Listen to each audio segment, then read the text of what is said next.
Alright, what's going on, guys? Trev back again, here to bring you another video. This one's going to be doing another Q&A video, answer segment type of video, leading up to this Sunday's episode of The Walking Dead, which is Season 6, Episode 13, The Same Boat.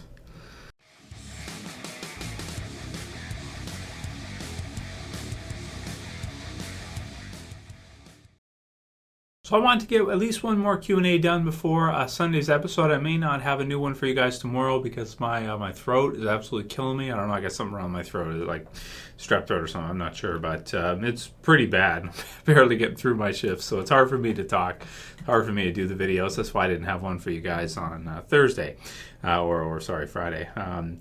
Yeah, but I still wanted to get to a few of your guys' questions at least, and show up as best I can, and do the best I can, even though I'm pretty sick. But don't worry about Sunday, the reviews, and as usual, the usual stuff, guys, will still be there. I don't care, if I have to type it description wise or something on the screen, I'll figure it out. So the first question for this one's from Joan86, and this was like a comment, and they said this episode comes really close to topping No Way Out, not quite there, but close. And that was for episode 12. And I agree, man. Episode 12 was really, really good. But it's hard, when I do my reviews and stuff, I like to kind of try to put them in order, like how good the episode was compared to the other episodes we've had in The Walking Dead. After No Way Out, it was pretty clear to see that that's the best episode they've ever done, right up there with, Too Far Gone and No Sanctuary, but a little bit better.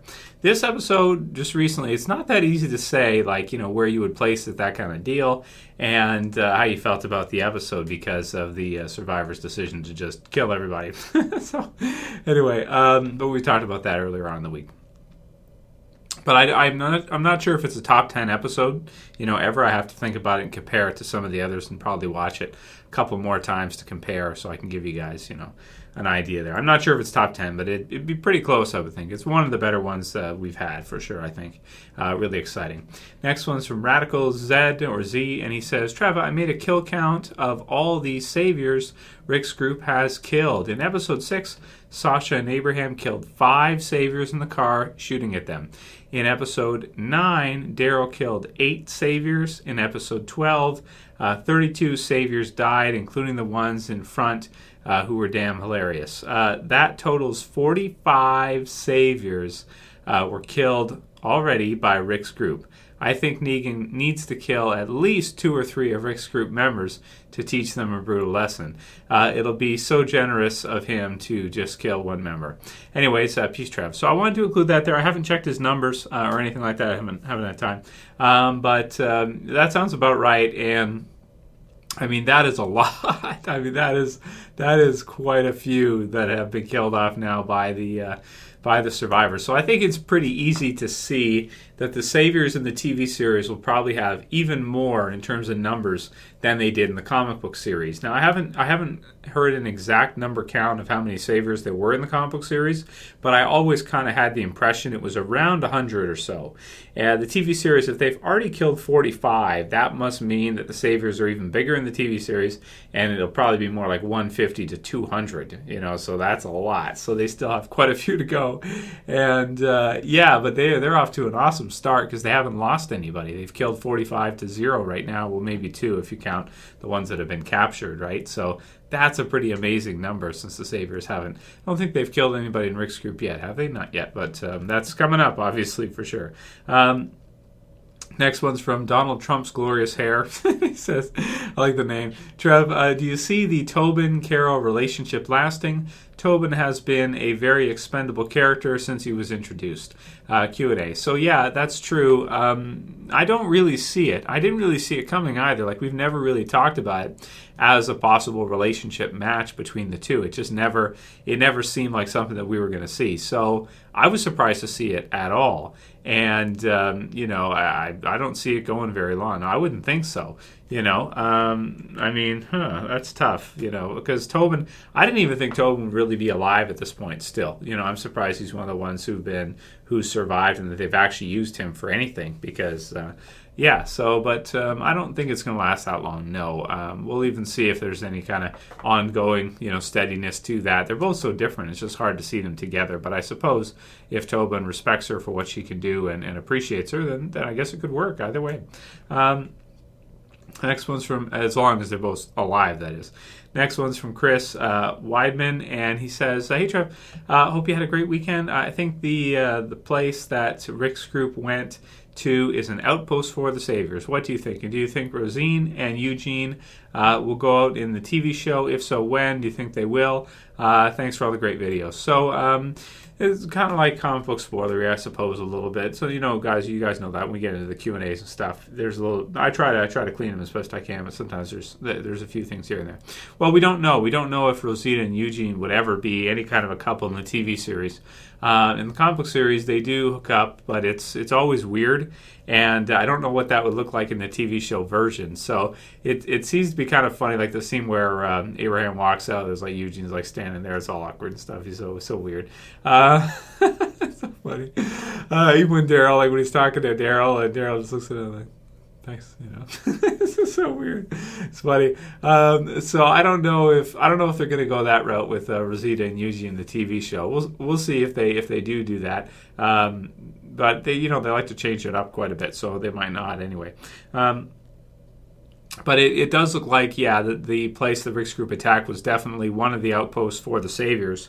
And they'll probably have a few of them. Negan will probably have his own sanctuary. He'll have, a few different spots, maybe like 4 or something like that, or 3 would be probably a good number. I think I'll go with 4. There may be even more than that in the TV show version because there's even more survivors. When you get over 100, it's going to be hard to keep them all in one place. You're going to have multiple locations. And it makes sense to have multiple locations anyway, because if one place gets overrun by a herd or something, you can still survive. You can get out of there and go to another outpost. So it makes perfect sense for sure. Next one's from GBNF, and he says, or she says, "Hey Trev, I'm somewhat curious about the latest events. My comic book friends keep hinting that there may be a main group death at the end of the season. While I don't look forward to losing any one of Rick's closest group to Rick at this point, I also don't see that it would be unreasonable. My best count is," now he counted 24 saviours were killed by Rick's murder raid. That's not counting the other ones previous. Leaving emotions out of it, losing just one person seems rather merciful, all things considered. And I definitely agree. It seems like in the TV show version, he'll probably kill maybe even more than one. I would think it'd be more than one, not just one. One would be like a slap on the wrist for 45. 45 for one, that's like nothing. Wouldn't even be surprised if Negan was able to capture them and just kill them all, basically, because how many they've killed, he'd be kind of scared of them. I mean, if you're able to kill 45 armed, saviors, or mostly armed for the most part, some sleeping and that kind of deal, but if you're able to kill that many with your group, you're pretty dangerous, man, to